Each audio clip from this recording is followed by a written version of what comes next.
think One Small Voice is a really great theme because every important movement ever started with just one small voice saying there's something that needs to be fixed, there's something that can be better. And I feel like BCC is what happens when a bunch of those small voices come together to create a giant voice together. One small voice. I don't think any voice is small. I think if you have a voice, use it, because not everyone can use theirs. I think the season theme of One Small Voice, specifically, I think can be described through one word, which to me is dissent. I feel like, as we are born, at our tiniest as babies, we are the loudest. We scream, we cry, and that's socially acceptable. But as we grow bigger and older, it is more of a societal expectation to be quiet, at our neutral, to not be making any noise. But I think One Small Voice really represents to me going against that kind of idea.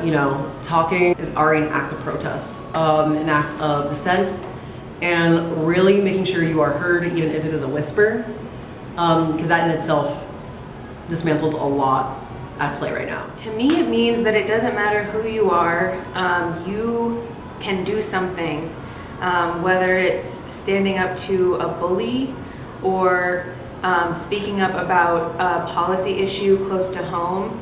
We all have a role to play, and it's sometimes the young people who have the most to teach us about what we need to be working on and the problems we need to be tackling. So look around, and if there's a problem you want to solve, then it doesn't matter how small your voice is, you can use it. One Small Voice means a couple of things to me.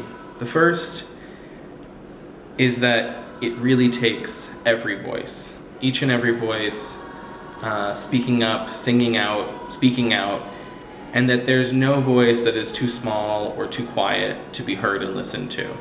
And that it's so important that we each understand our own agency and our own ability to speak up and make a difference. One small voice can be part of many small voices, and together, all of those small voices are a lion's roar. And that has a really transformative and powerful impact. And it will be increasingly important, I think, for each of us to recognize the way that our small voices can come together to make a difference.